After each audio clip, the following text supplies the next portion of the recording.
क्या दोस्तों आपको पता है संयुक्त अरब अमीरात ने पहली बार किस देश में अपने राजदूत की नियुक्ति की है? हाल ही में सुर्खियों में रहा भितरकनिका राष्ट्रीय उद्यान किस राज्य में स्थित है? अंतरराष्ट्रीय योग उत्सव कहां शुरू हुआ? ऐसे ही 13 बड़ी खबरों को कवर करते हुए हमने आज का बोले तो 4 मार्च 2021 का करंट अफेयर का वीडियो तैयार किया है। क्वालिटी की दृष्टि से बेस्ट यह वीडियो आप लास्ट तक देखें। लास्ट में मैं आपसे एक क्वेश्चन पूछूंगा जिसका आंसर आपको नीचे कमेंट बॉक्स में बताना है। और अभी तक आपने हमारी GK 2020 चैनल को सब्सक्राइब नहीं किया है तो सब्सक्राइब कीजिए, पास में जो बेल आइकन है उसे भी प्रेस कर दीजिए क्योंकि आने वाले हर एक वीडियो की अपडेट आपको सबसे पहले मिले। चलिए बिना वक्त गवाए हम स्टार्ट करते हैं पहले क्वेश्चन से। सूर्य किरण एरोबेटिक टीम, क्या सूर्य किरण एरोबेटिक टीम और सारंग हेलीकॉप्टर डिस्प्ले टीम ने किस देश में आयोजित एक एयर शो में प्रदर्शन किया? जी हां दोस्तों, हमारा भारत देश का एक पड़ोसी देश जिसका नाम है श्रीलंका, और श्रीलंका में एक एयर शो का आयोजन किया गया और इस एयर शो में हमारे सूर्य किरण एरोबेटिक टीम और सारंग हेलीकॉप्टर डिस्प्ले टीम ने हिस्सा लिया है। यानी कि इस क्वेश्चन का सही आंसर है श्रीलंका। और श्रीलंका में यह एयर शो का आयोजन क्यों किया गया वो भी एक क्वेश्चन बन सकता है। तो इस साल यानी कि 2021 में श्रीलंकाई वायुसेना, क्या श्रीलंकाई एयरफोर्स की 70वीं वर्षगांठ समारोह के अवसर पर कोलंबो में गोल फेस पर एक एयर शो का आयोजन किया गया और इस एयर शो में हमारे भारत देश ने जबरदस्त प्रदर्शन किया है। और यह कार्यक्रम 1 मार्च से लेकर 5 मार्च तक चलने वाला है। और भारत की तरफ से लाइट कॉम्बैट एयरक्राफ्ट के साथ सूर्य किरण एरोबेटिक टीम और सारंग हेलीकॉप्टर डिस्प्ले टीम ने हिस्सा लिया है। और सूर्य किरण एरोबेटिक टीम की स्थापना कब हुई वो भी एक क्वेश्चन बन सकता है। वर्ष 1996 में किरण MK2 एयरक्राफ्ट के साथ इस टीम का गठन किया गया था और इन्होंने वर्ष 2011 तक देश भर के दर्शकों को मंत्रमुग्ध किया है। हमारी यह सूर्य किरण एरोबेटिक टीम ने तकरीबन 600 एयर शो में हिस्सा लिया है और हमारे भारतीयों को मंत्रमुग्ध किया है। और इनसे जुड़े 2 और क्वेश्चन भी हमें याद रख लेने चाहिए। 52 स्क्वाड्रन या द शार्क के रूप में किसको जाना जाता है? सूर्य किरण एरोबेटिक टीम को। और सूर्य किरण एरोबेटिक टीम कहां तैनात रहती है? कर्नाटक के बीदर में। और यहां सारंग हेलीकॉप्टर प्रदर्शन टीम की भी बात कर ले। भारतीय वायुसेना की एरोबेटिक टीम सारंग में हिंदुस्तान एरोनॉटिक्स लिमिटेड बेंगलुरु द्वारा निर्मित 4 भारतीय निर्मित ध्रुव हेलीकॉप्टर शामिल है और यह 4 ध्रुव हेलीकॉप्टर में एक एडवांस्ड लाइट हेलीकॉप्टर भी शामिल है। और यहां जब एयर शो में हमारी टीम हिस्सा लेने गई है श्रीलंका में, तो यहां मैप में देखिए दोस्तों, हमारे भारत से तकरीबन 31 किलोमीटर की दूरी पर स्थित है यह देश श्रीलंका। और श्रीलंका की 2 कैपिटल है, एक है कोलंबो और दूसरी है श्री जयवर्धनेपुरे कोट्टे। कोलंबो श्रीलंका की यह कॉमर्शियल कैपिटल है और श्री जयवर्धनेपुरे कोट्टे श्रीलंका की एडमिनिस्ट्रेटिव कैपिटल है। तो याद रखो, कैपिटल 2 है श्री जयवर्धनेपुरे कोट्टे और कोलंबो, और वो मैंने आपको बताया कौन कौन सी कैपिटल है। और श्रीलंका के प्रधानमंत्री कौन है? महिंदा राजपक्षे। और श्रीलंका के राष्ट्रपति है गोटाबाया राजपक्षे, दोनों भाई ही है। और श्रीलंका की करेंसी है श्रीलंकाई रुपया और भारत से श्रीलंका देश की दूरी महज 31 किलोमीटर की है। और यहाँ भारत और श्रीलंका के बीच गल्फ ऑफ मन्नार भी स्थित है और यहां पर लिखा है पाक स्ट्रीट। क्या पाक स्ट्रीट भारत के तमिलनाडु और श्रीलंका के बीच है। और दोस्तों इसी तरह हर क्वेश्चन से जुड़े इंपॉर्टेंट फैक्ट मैं आपके सामने रखता हूं। हमारा यह तरीका आपको अच्छा लगता है, लाइक करना मत भूलिएगा। दूसरा क्वेश्चन आपकी स्क्रीन पर, तीसरे जन औषधि दिवस का आयोजन निम्न में से किस थीम के साथ किया जाएगा? दोस्तों इस साल यह जन औषधि दिवस 1 मार्च से लेकर 7 मार्च तक आयोजित किया गया, लेकिन पिछले साल यह जन औषधि दिवस का आयोजन 7 मार्च को ही किया गया था। और इस साल के यह जन औषधि दिवस की थीम क्या रखी गई है? सेवा भी रोजगार भी। यानी कि इस क्वेश्चन का सही आंसर है ऑप्शन बी। 1 मार्च 2021 से तीसरे जन औषधि दिवस 2021 समारोह की शुरुआत हो गई। सप्ताह भर का यह समारोह 1 मार्च से 7 मार्च 2021 तक चलेगा और इस दौरान देश भर में जन औषधि केंद्रों पर स्वास्थ्य जांच शिविरों का भी आयोजन किया जाएगा। और तीसरे जन औषधि दिवस का आयोजन कब किया जाएगा? 7 मार्च 2021 को यह भारतीय जन औषधि परियोजना के अंतर्गत यह दिवस मनाया जाएगा। और तीसरे जन औषधि दिवस की थीम क्या? सेवा भी रोजगार भी, जो मैंने आपको क्वेश्चन में बताया। और जन औषधि दिवस मनाने की घोषणा कब की गई थी? वर्ष 2019 में, क्योंकि 2021 में यह तीसरा जन औषधि दिवस मनाया गया है, तो 2019 में इसकी घोषणा की गई थी। और प्रधानमंत्री भारतीय जन औषधि परियोजना भारत सरकार के तहत औषधि विभाग की एक विशेष पहल है, जिसमें जनता को किफायती कीमत पर गुणवत्तापूर्ण दवाएं उपलब्ध कराकर लाभान्वित किया जाता है। तो यह योजना किस संदर्भ में है वो भी आपको याद रखना चाहिए।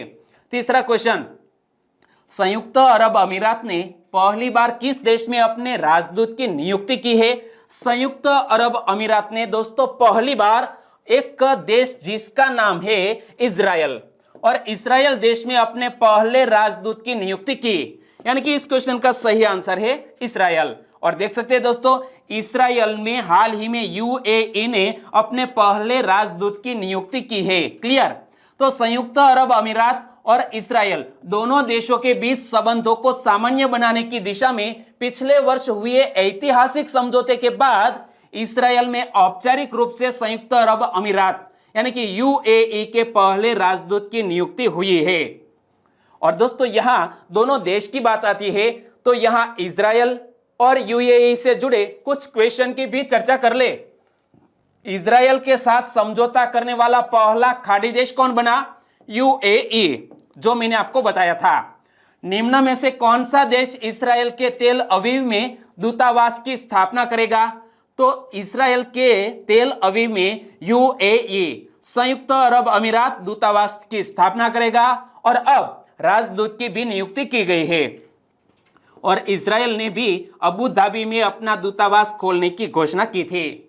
और यहां बात की गई है यूएई और इजराइल की। तो यूएई की कैपिटल का नाम क्या है? Abu Dhabi. यूएई की करेंसी का नाम क्या है? यूएई दिरहम। और यूएई के राष्ट्रपति कौन है? खलीफा बिन जायद अल नाह्यान, जो इमेज में आप देख सकते हैं। तो दोस्तों यहां मैंने आपको यूएई के बारे में बताया। तो क्या आपको इजराइल के बारे में इस तरह के फैक्ट याद है? तो नीचे कमेंट सेक्शन में बताना मत भूलिएगा। मैं इजराइल से जुड़े कुछ क्वेश्चन की बात करता हूं। पहला यहूदी देश इजराइल अस्तित्व में कब आया? 14 मई 1948 को। इजराइल की करेंसी का नाम क्या है? नई शेकेल। इजरायली नई शेकेल इजराइल की करेंसी। और मुद्रा का उत्पादन इजराइल में ना होकर दक्षिण कोरिया में होता है, क्योंकि देश में कोई टकसाल ही नहीं है। और इजराइल की कैपिटल का नाम क्या है? यरूशलेम। ओके, आगे बढ़ते हैं चौथे क्वेश्चन की ओर। अंतरराष्ट्रीय महिला दिवस हर वर्ष कब मनाया जाता है? इंटरनेशनल वीमेन्स डे प्रति वर्ष मनाया जाता है 8 मार्च को, यानी कि इस क्वेश्चन का सही आंसर है 8 मार्च। लेकिन आज है 4 मार्च और फिर भी हमने यह क्वेश्चन करंट अफेयर में आपको क्यों बताया? तो देखो इसके पीछे की वजह क्या है। अंतरराष्ट्रीय महिला दिवस हर साल 8 मार्च को मनाया जाता है और हमारे आकाशवाणी इस अवसर पर विभिन्न क्षेत्रों में उपलब्धियां हासिल करने वाली महिलाओं की गाथा प्रस्तुत कर रहा है और इसीलिए यह इंटरनेशनल वीमेन्स डे सुर्खियों में आया। 10 जनवरी 2021 भारतीय उड्डयन उद्योग के लिए एक ऐतिहासिक दिन था, जब एयर इंडिया के विमान के कॉकपिट में सभी महिला पायलटों के साथ उत्तरी ध्रुव पर उड़ान भरी गई। और इमेज में आप देख सकते हैं हमारी यह 4 महिला पायलटों ने एक नया इतिहास रच दिया है और इसी तरह की सफलता की गाथा आकाशवाणी पर पेश की जा रही है। और ऐसी ही एक सफल कहानी है कैप्टन निवेदिता भसीन की। इमेज में आप देख सकते हैं क्या लिखा है? Nivedita Bhasin the youngest women pilot to fly dreamliner. देखो, कैप्टन निवेदिता भसीन कोलकाता से सिलचर की उड़ान भरने वाली सबसे कम उम्र की सहचालक रही है और इस उड़ान में सभी महिलाएं शामिल थी। और कैप्टन निवेदिता भसीन ने वर्ष 1979 में विमान चालन आरंभ किया था। उन्हें वर्ष 1989 में जेट विमान उड़ाने वाली पहली महिला होने का भी गौरव प्राप्त है। और इसीलिए कम से कम आपको इतना तो याद रखना है कि कैप्टन निवेदिता भसीन है कौन, तो याद रखो वो जेट विमान उड़ाने वाली पहली महिला है। और दोस्तों यहां इनसे जुड़े और भी क्वेश्चन बन सकते हैं। अन्य विकसित देशों की तुलना में सर्वाधिक संख्या में महिला वाणिज्यिक पायलट किस देश में है? हमारे ही देश भारत में ऐसी महिला वाणिज्यिक पायलट सबसे अधिक है। और आज भारत में उड्डयन के क्षेत्र में 13% महिलाएं हैं, जो विश्व में सबसे अधिक है। यानी कि इंटरनेशनल वीमेंस डे के अवसर पर इसी तरह की महत्वपूर्ण कहानियां हमारे आकाशवाणी पर प्रस्तुत की जा रही है। पांचवा क्वेश्चन, कोई भी यहां तक कि प्रधानमंत्री भी देश के कानून से ऊपर नहीं होना चाहिए। क्या? कोई भी यहां तक कि प्रधानमंत्री भी देश के कानून से ऊपर नहीं होना चाहिए। यह कथन किस महानुभाव का है? यह कथन हमारे भारत देश के एक पूर्व प्रधानमंत्री मोरारजी देसाई का है। यानी कि इस क्वेश्चन का सही आंसर है मोरारजी देसाई। और मोरारजी भाई देसाई सुर्खियों में क्यों आए? क्योंकि हाल ही में इस साल मोरारजी देसाई जी की 125वीं जन्म जयंती मनाई गई। देखो, हाल ही में पूर्व प्रधानमंत्री मोरारजी देसाई की 125वीं जयंती मनाई गई। वो भारत के चौथे प्रधानमंत्री थे और उन्होंने 1977 से 79 तक प्रधानमंत्री पद पर कार्य किया था। और वो प्रधानमंत्री बनने वाले पहले गैर कांग्रेसी नेता भी थे, तो यह फैक्ट भी याद रख लो। और मोरारजी देसाई का जन्म कब और कहां हुआ था? मोरारजी देसाई जी का जन्म 29 फरवरी 1896 को गुजरात के बदेली गांव में हुआ था। तो यहां एक जो तारीख है दोस्तों 29 फरवरी, यानी कि लीप ईयर। मोरारजी देसाई जी का जन्म यूं तो 4 साल में एक बार आता है, लेकिन फिर भी दोस्तों ईयर तो गिनना ही पड़ेगा। तो हमारे ऐसे प्रधानमंत्री जिसका जन्म 29 फरवरी को हुआ। और यह बदेली गांव वर्तमान में गुजरात के बुलसार जिले में है। और स्वतंत्रता संग्राम के दौरान वह 3 बार जेल भी गए थे। और मोरारजी देसाई वर्ष 1952 में वह बॉम्बे के मुख्यमंत्री बने। 24 मार्च 1977 को उन्होंने भारत के प्रधानमंत्री के रूप में शपथ ली थी। और हमारे भारत सरकार के पोस्टल डिपार्टमेंट ने मोरारजी देसाई की स्मृति में एक डाक टिकट भी जारी किया था। इमेज में आप देख सकते हैं, 1 रुपये की कीमत वाला यह डाक टिकट मोरारजी देसाई का। छठा क्वेश्चन, सुगम्य भारत ऐप और एक्सेस द फोटो डाइजेस्ट नाम की पुस्तिका का विमोचन किसने किया है? हाल ही में एक मोबाइल ऐप जिसका नाम है सुगम्य भारत ऐप और एक्सेस द फोटो डाइजेस्ट नामक पुस्तिका का विमोचन थावरचंद गहलोत जी ने किया। यानी कि इस क्वेश्चन का सही आंसर है थावरचंद गहलोत। इमेज में आप देख सकते हैं। तो एक सिंपल सा क्वेश्चन और बन सकता है, थावरचंद गहलोत हमारे किस मंत्रालय के मंत्री है? हमारे सामाजिक न्याय और अधिकारिता मंत्री है थावरचंद गहलोत। उन्होंने नई दिल्ली में सुगम्य भारत एप्लीकेशन और एक्सेस द फोटो डाइजेस्ट नाम की पुस्तिका का वीडियो कॉन्फ्रेंसिंग के जरिए विमोचन किया। दोनों का विकास दिव्यांग जन अधिकारिता विभाग ने किया है। और सुगम्य भारत ऐप में 5 मुख्य विशेषताएं हैं, जिनमें से 4 दिव्यांग लोगों की सुविधा से संबंधित है। इनमें उनकी परिवहन तथा विभिन्न अन्य समस्याओं से संबंधित शिकायतों को दर्ज करने की व्यवस्था भी शामिल की गई है इस सुगम्य भारत एप्लीकेशन में।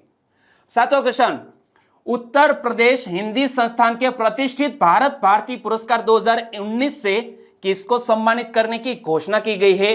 उत्तर प्रदेश के साहित्य पुरस्कारों की घोषणा की गई और इसमें एक प्रतिष्ठित पुरस्कार है जिसका नाम है भारत भारती पुरस्कार। और यह 2019 के पुरस्कारों की जो घोषणा की गई है, इसमें दोस्तों डॉक्टर सूर्यबाला को भारत भारती पुरस्कार 2019 का सम्मान प्राप्त हुआ है। यानी कि इस क्वेश्चन का सही आंसर है डॉक्टर सूर्यबाला। इमेज में आप देख सकते हैं, डॉक्टर सूर्यबाला बोले तो मुंबई की वरिष्ठ साहित्यकार है। और भारत भारती पुरस्कार के तहत डॉक्टर सूर्यबाला को क्या प्रदान किया जाएगा? 5 लाख रुपए की नकद राशि और एक प्रशस्ति पत्र प्रदान किया जाएगा डॉक्टर सूर्यबाला को। और भारत भारती पुरस्कार साहित्य के क्षेत्र में उत्कृष्ट योगदान के लिए प्रदान किए जाने वाले सबसे प्रतिष्ठित सम्मानों में से एक है यह भारत भारती अवार्ड। और इसके अतिरिक्त उत्तर प्रदेश हिंदी संस्थान द्वारा कई अन्य श्रेणियों में भी वार्षिक साहित्य पुरस्कारों के लिए चयनित नामों की घोषणा की गई है। और यह चयनित नामों की बात करूं तो लखनऊ के दयानंद पांडे, इमेज में आप देख सकते हैं, लखनऊ के दयानंद पांडे को लोहिया साहित्य सम्मान से सम्मानित किया गया। क्या? लोहिया साहित्य सम्मान से सम्मानित किया गया है लखनऊ के दयानंद पांडे को। दिल्ली के तरुण विजय को हिंदी गौरव सम्मान से सम्मानित किया जाएगा, इमेज में आप देख सकते हैं तरुण विजय जी को। और भोपाल के रामेश्वर प्रसाद मिश्र को महात्मा गांधी साहित्य सम्मान से सम्मानित किया जाएगा। 8वां क्वेश्चन, भीतरकनिका राष्ट्रीय उद्यान कहां है? भीतरकनिका नेशनल पार्क ओडिशा राज्य में स्थित है, यानी कि इस क्वेश्चन का सही आंसर है ऑप्शन डी, ओडिशा राज्य भीतरकनिका नेशनल पार्क। लेकिन भीतरकनिका नेशनल पार्क सुर्खियों में क्यों आया? ओडिशा में चिल्का झील के निकट तापमान बढ़ने के कारण चिल्का झील और भीतरकनिका राष्ट्रीय उद्यान के आसपास से प्रवासी पक्षियों ने अन्य वर्षों की तुलना में पहले, यानी कि फरवरी में ही इन स्थानों को छोड़ना शुरू कर दिया है। और ऐसा क्यों हुआ? यह पक्षी है ना दोस्तों, वो तकरीबन मार्च एंडिंग में या तो अप्रैल के शुरुआत में यह माइग्रेट करके वापस जाते हैं, लेकिन इस साल फरवरी में ही उन्होंने वापस जाना शुरू कर दिया है। तो इन क्षेत्रों में प्रवासी पक्षियों का आगमन सामान्यतः नवंबर में शुरू होता है और मार्च के मध्य या अप्रैल के शुरुआत में ये पक्षी तब वापस जाते हैं जब तापमान लगभग 39 डिग्री सेल्सियस तक बढ़ जाता है। तो कहीं ना कहीं यह जलवायु परिवर्तन तो नहीं है ना, जो पक्षियों ने माइग्रेट करना शुरू कर दिया है। हर वर्ष सर्दी के मौसम में प्रवासी पक्षी एशिया के सबसे बड़े खारे पानी के लेगून यानी कि चिल्का झील तथा भारत के दूसरे सबसे बड़े मैंग्रोव जंगल भीतरकनिका में आते हैं। तो यहाँ एक और क्वेश्चन बन सकता है, हमारा भारत देश का सबसे बड़ा मैंग्रोव जंगल कहां पर है? तो यह है पश्चिम बंगाल और वो है सुंदरबन। और भीतरकनिका राष्ट्रीय उद्यान की बात करें तो भीतरकनिका राष्ट्रीय उद्यान ओडिशा के समृद्ध जैव विविधता स्थलों में से एक है, जो अपने मैंग्रोव, प्रवासी पक्षियों, कछुओं, एस्टुरिन मगरमच्छों और अनगिनत लताओं के लिए प्रसिद्ध है। इमेज में आप देख सकते हैं। 9वां क्वेश्चन, सीबीडीटी अध्यक्ष के रूप में पीसी मोदी का कार्यकाल कितने महीने तक के लिए बढ़ाया गया है? पहले तो सीबीडीटी, इसका पूरा नाम क्या होता है? Central board of direct taxes. और सीबीडीटी के अध्यक्ष के रूप में पीसी मोदी का कार्यकाल 3 माह तक के लिए बढ़ाया गया है, यानी कि इस क्वेश्चन का सही आंसर है 3 मंथ। केंद्रीय प्रत्यक्ष कर बोर्ड यानी कि सीबीडीटी के अध्यक्ष के रूप में प्रमोद चंद्र मोदी की पुनः नियुक्ति को आगे 3 महीने के लिए बढ़ा दिया गया है और वह 1982 बैच के भारतीय राजस्व सेवा अधिकारी है। उन्हें फरवरी 2019 में सीबीडीटी अध्यक्ष के रूप में नियुक्त किया गया था। और यहां सीबीडीटी की बात करें तो केंद्रीय प्रत्यक्ष कर बोर्ड की स्थापना कब हुई? 1924 में। और केंद्रीय प्रत्यक्ष कर बोर्ड का हेडक्वार्टर कहां पर स्थित है? नई दिल्ली में स्थित है। 10वां क्वेश्चन, अंतरराष्ट्रीय योग उत्सव कहां शुरू हुआ? हाल ही में अंतरराष्ट्रीय योग उत्सव शुरू हुआ है ऋषिकेश में, यानी कि इस क्वेश्चन का सही आंसर है ऋषिकेश। लेकिन ऋषिकेश किस राज्य में स्थित है? उत्तराखंड में। ऋषिकेश में अंतरराष्ट्रीय योग महोत्सव का उद्घाटन उत्तराखंड के कृषि मंत्री सुबोध उनियाल, अखिल भारतीय अखाड़ा परिषद ABAP के प्रमुख नरेंद्र गिरी और पतंजलि योग पीठ के अध्यक्ष आचार्य बालकृष्णन ने संयुक्त रूप से इस कार्यक्रम का उद्घाटन किया। और यह महोत्सव उत्तराखंड पर्यटन विकास बोर्ड और गढ़वाल मंडल विकास निगम द्वारा संयुक्त रूप से आयोजित किया जा रहा है। और यहाँ योग से जुड़े महोत्सव की बात करते हैं तो योग से क्या फायदा होता है वो भी हम जान ले। योग कई बीमारियों का भी इलाज है जिनका चिकित्सा विज्ञान का उपयोग करके इलाज करना कठिन है। और योग का उद्देश्य न केवल हमें स्वस्थ रखना है बल्कि मनुष्य के भीतर की नकारात्मकता को भी समाप्त करता है। 11वां क्वेश्चन, बांग्लादेश मुक्ति दिवस की 50वीं वर्षगांठ कब मनाएगा? बांग्लादेश मुक्ति दिवस की 50वीं वर्षगांठ 26 मार्च को मनाने जा रहा है, यानी कि इस क्वेश्चन का सही आंसर है 26 मार्च। और बांग्लादेश के मुक्ति दिवस की 50वीं वर्षगांठ के अवसर पर ढाका और न्यू जलपाईगुड़ी के बीच नई यात्री रेल सेवा शुरू होगी। इसीलिए हमें यह क्वेश्चन याद रख लेना चाहिए क्योंकि यह 50वीं वर्षगांठ के अवसर पर ढाका और न्यू जलपाईगुड़ी के बीच नई यात्री रेल सेवा शुरू होगी। एक स्थान है बांग्लादेश का और दूसरा स्थान है हमारे भारत देश का। बांग्लादेश के मुक्ति दिवस की 50वीं वर्षगांठ के अवसर पर यानी कि 26 मार्च से ढाका और न्यू जलपाईगुड़ी के बीच एक नई यात्री रेल सेवा शुरू होगी और इसका उद्घाटन हमारे भारत देश के प्रधानमंत्री और बांग्लादेश की प्रधानमंत्री संयुक्त रूप से कर सकते हैं। और वर्तमान में भारत और बांग्लादेश के बीच 2 पैसेंजर रेलगाड़ियां चल रही है। एक का नाम है मैत्री एक्सप्रेस और दूसरी का नाम है बंधन एक्सप्रेस। मैत्री एक्सप्रेस ढाका और कोलकाता के बीच, जबकि बंधन एक्सप्रेस कोलकाता और खुलना के बीच चलती है।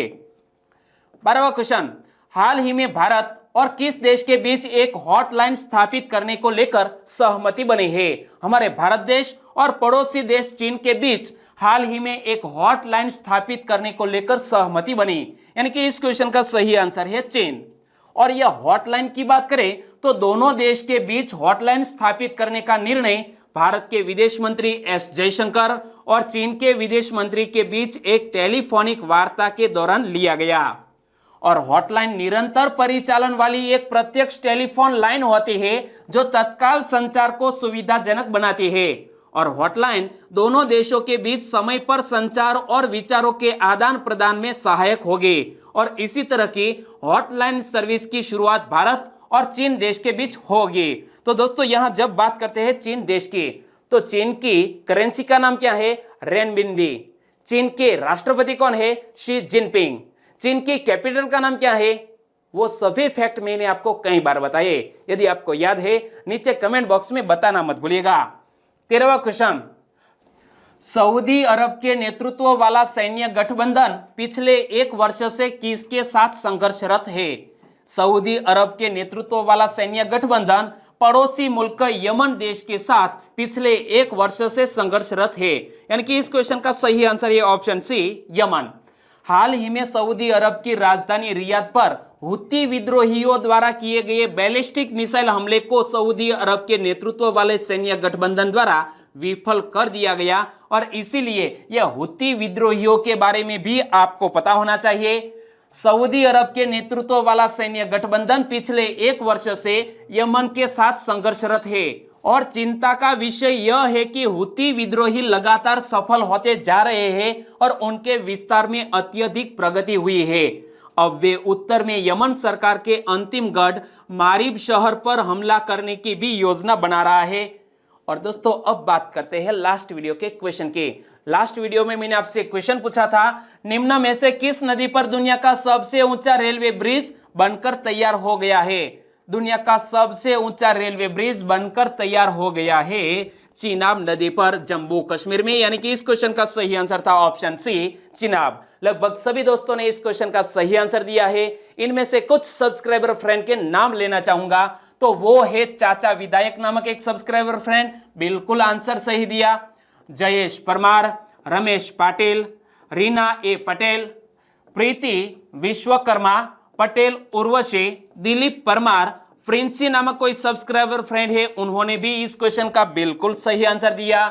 परेश लादवा, कटारिया अशोक, म्यू जोशी, वनकर नितिन कुमार, जयदीप दुंधालवा, राहुल गामित, युवराज सिंह, मुकेश कुकड़िया फ्रॉम गुजरात राजकोट जसदन बरवाला से, और कृष्णा शाक्य, अन्नू परमार, युवराज टंडेल, मनोज पाठक, कुश पटेल, पहाड़ सिंह उमट, नारायण भाई पटेल, मृगेश पटेल, सभी दोस्तों को सही आंसर देने के लिए बहुत बहुत धन्यवाद। और आज के वीडियो का क्वेश्चन ए रहा स्क्रीन पर।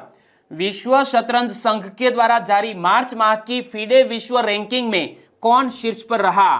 4 ऑप्शन आपकी स्क्रीन पर है और आप बताइए मार्च माह की फीडे विश्व रैंकिंग में कौन टॉप पर रहा है? सही आंसर लिखना है नीचे कमेंट बॉक्स में। और कल ही इसके बारे में मैंने आपको डिटेल में बताया था, यदि आपको याद है तो एक बार लिख दीजिए, क्योंकि आप लिख देंगे फिर आप उसे कभी नहीं भूलेंगे। और वीडियो वाकई में आपको अच्छा लगा है, हेल्पफुल लगा है, तो आपके दोस्तों को फेसबुक, व्हाट्सएप या टेलीग्राम के जरिए इस वीडियो की लिंक शेयर करना मत भूलिएगा। बस छोटी सी उम्मीद के साथ वीडियो खत्म करते हैं, फिर मिलेंगे एक नए करंट अफेयर वीडियो के साथ। तब तक के लिए टेक केयर एंड जय हिंद।